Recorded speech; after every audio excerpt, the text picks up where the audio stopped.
ಚಟ್ನಿಗೆ ಬೇಕಾಗಿರುವ ಪದಾರ್ಥಗಳು. ನಾನು ಒಂದು ದೊಡ್ಡ ಸೈಜು 2 ಉಳ್ಳಾಗಡ್ಡಿ ತೊಗೊಂಡಿದ್ದೀನಿ.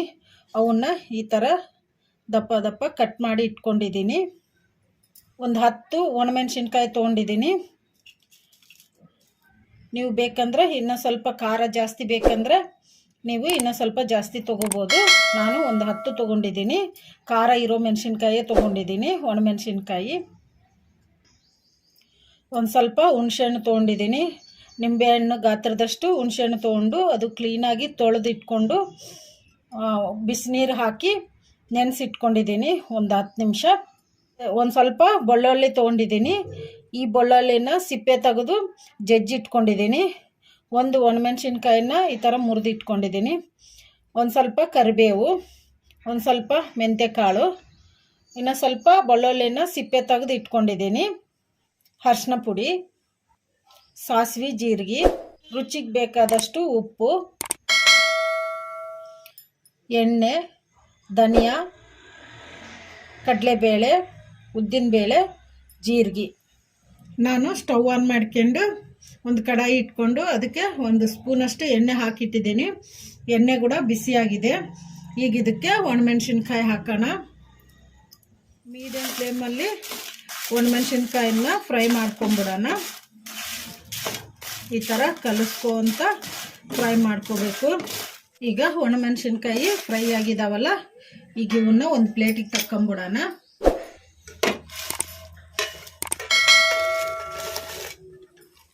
ಈಗ ನಾನು ಮತ್ತೆ ಅದೇ ಕಡಾಯಿ ತೊಗೊಂಡಿದ್ದೀನಿ. ಅದಕ್ಕೆ 1 ಸ್ಪೂನು ಎಣ್ಣೆ ಹಾಕಿ ಇಟ್ಟಿದ್ದೀನಿ. ಎಣ್ಣೆ ಕೂಡ ಬಿಸಿಯಾಗಿದೆ. 1-2 ಸ್ಪೂನು ಧನಿಯಾ ಹಾಕೋಣ.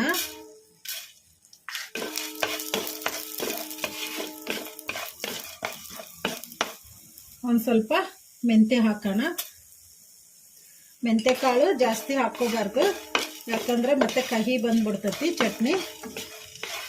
ಅದಕ್ಕೆ ಒಂದು 10 ಕಾಳಷ್ಟು ಹಾಕಿದ್ದೀನಿ ನಾನು. ಇದನ್ನು ಮೀಡಿಯಮ್ ಫ್ಲೇಮಲ್ಲೇ ಈ ಥರ ಕಲಿಸ್ಕೊಂತ ಫ್ರೈ ಮಾಡ್ಕೋಬೇಕು. ಧನಿಯಾ ಕೂಡ ಒಂದು ಸ್ವಲ್ಪ ಫ್ರೈ ಆಗಿದ್ದಾವೆ. ಈಗ ಇದಕ್ಕೆ 1 ಸ್ಪೂನಷ್ಟು ಜೀರಿಗೆ ಹಾಕೋಣ. ಸ್ವಲ್ಪ ಕರಿಬೇವು ಹಾಕೋಣ.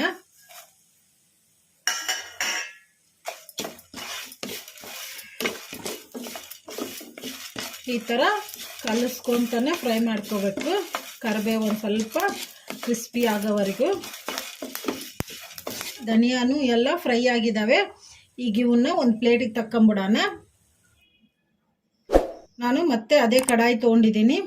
ಅದಕ್ಕೆ 1-2 ಸ್ಪೂನು ಎಣ್ಣೆ ಹಾಕಿಟ್ಟಿದ್ದೀನಿ. ಎಣ್ಣೆ ಕೂಡ ಬಿಸಿಯಾಗಿದೆ. ಈಗ ಇದಕ್ಕೆ ನಾವು ಕಟ್ ಮಾಡಿ ಇಟ್ಕೊಂಡಿದ್ವಲ್ಲ ಈರುಳ್ಳಿ, ಈಗ ಇದನ್ನು ಹಾಕೋಣ.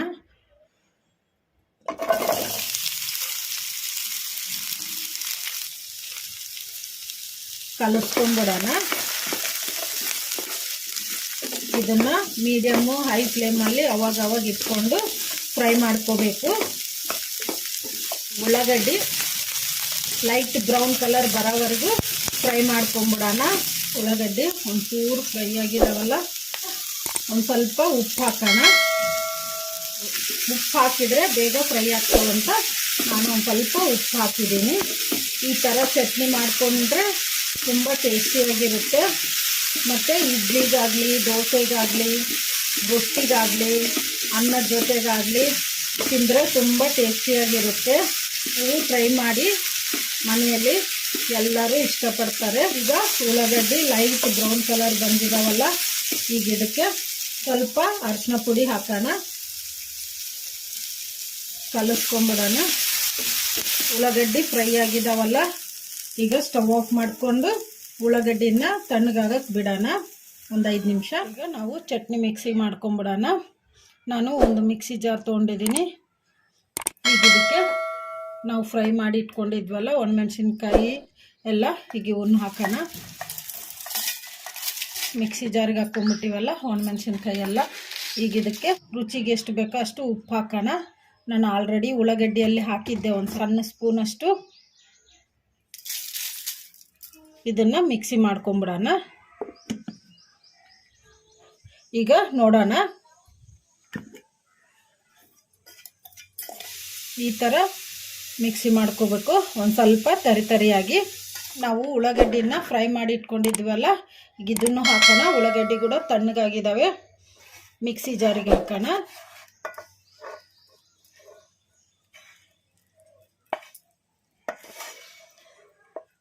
ಈಗ ಉಳ್ಳಾಗಡ್ಡಿನೂ ಕೂಡ ಮಿಕ್ಸಿ ಜಾರಿಗೆ ಹಾಕ್ಕೊಂಡಿವಲ್ಲ, ಈಗ ಇದಕ್ಕೆ ನಾವು ಸುಲಿದಿಟ್ಕೊಂಡಿದ್ವಲ್ಲ ಬೊಳ್ಳಲ್ಲಿ ಒಂದು ಗಡ್ಡೆಯಷ್ಟು, ಈಗ ಇದನ್ನು ಹಾಕೋಣ. ನಾವು ನೆನೆಸಿಟ್ಕೊಂಡಿದ್ವಲ್ಲ ಹುಣಸೆ ಹಣ್ಣು, ಈಗ ಇದನ್ನು ಹಾಕೋಣ. ಈಗ ಹುಣಸೆ ಹಣ್ಣಿನ ನೀರು ಕೂಡ ಈಗ ಚಟ್ನಿಗೆ ಒಂದು ಸ್ವಲ್ಪ ಹಾಕ್ಕೊಂಡು ಮಿಕ್ಸಿ ಮಾಡ್ಕೊಂಬಿಡೋಣ.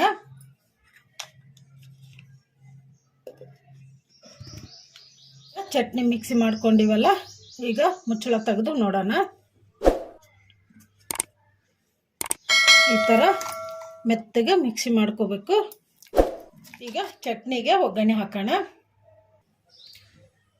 ನಾನು ಸ್ಟವ್ ಆನ್ ಮಾಡ್ಕೊಂಡು ಅದೇ ಕಡಾಯಿ ತೊಗೊಂಡಿದ್ದೀನಿ. ಅದಕ್ಕೆ ಒಂದು 3 ಸ್ಪೂನಷ್ಟು ಎಣ್ಣೆ ಹಾಕಿಟ್ಟಿದ್ದೀನಿ. ಈಗ ಎಣ್ಣೆ ಕೂಡ ಬಿಸಿಯಾಗಿದೆ.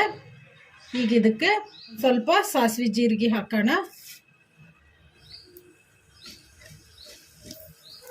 ಸಾಸಿವೆ ಜೀರಿಗೆ ಚಿಟ್ಪಟ ಅಂದಿದ್ದಾವಲ್ಲ, ಈಗ 1 ಸ್ಪೂನಷ್ಟು ಕಡಲೆಬೇಳೆ ಹಾಕೋಣ. 1 ಸ್ಪೂನಷ್ಟು ಉದ್ದಿನಬೇಳೆ ಹಾಕೋಣ. ಇವನ್ನ ಮೀಡಿಯಂ ಫ್ಲೇಮಲ್ಲಿ ಫ್ರೈ ಮಾಡ್ಕೊಂಬಿಡೋಣ. ಉದ್ದಿನಬೇಳೆ ಕಡಲೆಬೇಳೆ ಎಲ್ಲ ಫ್ರೈ ಆಗಿದ್ದಾವಲ್ಲ, ಈಗ ಇದಕ್ಕೆ ನಾವು ಜಜ್ಜಿಟ್ಕೊಂಡಿದ್ವಲ್ಲ ಬೊಳ್ಳಲ್ಲಿ, ಈಗ ಇದನ್ನು ಹಾಕೋಣ. ಒಣಮೆಣ್ಸಿನ್ಕಾಯಿ ಹಾಕೋಣ. ನಾನು ಒಂದು ಒಣಮೆಣ್ಸಿನ್ಕಾಯನ್ನ ಈ ಥರ ಸಣ್ಣದಾಗಿ ಮುರಿದಿಟ್ಕೊಂಡಿದ್ದೆ. ಈಗ ಇದನ್ನು ಹಾಕೋಣ. ಒಂದು ಸ್ವಲ್ಪ ಕರಿಬೇವು ಹಾಕೋಣ.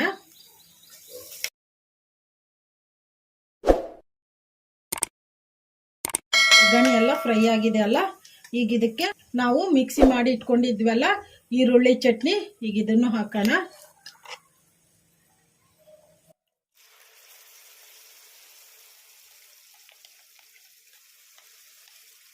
ಈಗ ಕಲಿಸ್ಕೊಂಬಿಡೋಣ. ಈಗ ಮಿಕ್ಸಿ ಜಾರಲ್ಲಿ ಒಂದು ಸ್ವಲ್ಪ ನೀರು ಹಾಕಿ ತೊಳೆದಿಟ್ಕೊಂಡಿದ್ದೀನಿ. ಈಗ ಇವನ್ನು ಹಾಕೋಣ. ಈಗ ಹೈ ಫ್ಲೇಮಲ್ಲಿ ಇಟ್ಕೊಂಡು ಒಂದು 2 ನಿಮಿಷ ಫ್ರೈ ಮಾಡ್ಕೊಂಬಿಡೋಣ. 2 ನಿಮಿಷ ಕುದಿಸ್ಕೊಂಬಿಟ್ಟಿವಲ್ಲ ಚಟ್ನಿನ ಎಣ್ಣೆಯಲ್ಲೇ. ಈಗ ಸ್ಟವ್ ಆಫ್ ಮಾಡ್ಕೊಂಬಿಡೋಣ. ಈ ಥರ ಮಾಡಿಟ್ಕೊಂಡ್ರೆ ಚಟ್ನಿ 1 ವಾರ ಆದರೂ ಕೂಡ ಕೆಟ್ಟೋಗಲ್ಲ, ಚೆನ್ನಾಗಿರ್ತೈತಿ ಫ್ರೆಶ್ ಆಗಿ.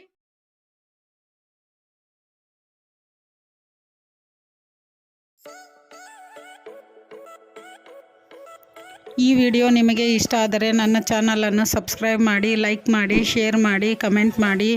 ಸಬ್ಸ್ಕ್ರೈಬ್ ಬಟನ್ ಪಕ್ಕ ಬೆಲ್ ಬಟನ್ ಇರುತ್ತೆ, ಅದನ್ನು ಪ್ರೆಸ್ ಮಾಡಿ. ನಾನು ಯಾವುದೇ ಒಂದು ಹೊಸ ವಿಡಿಯೋ ಮಾಡಿದರೂ ನಿಮಗೆ ನೋಟಿಫಿಕೇಷನ್ ಬರುತ್ತೆ. Thank you for watching.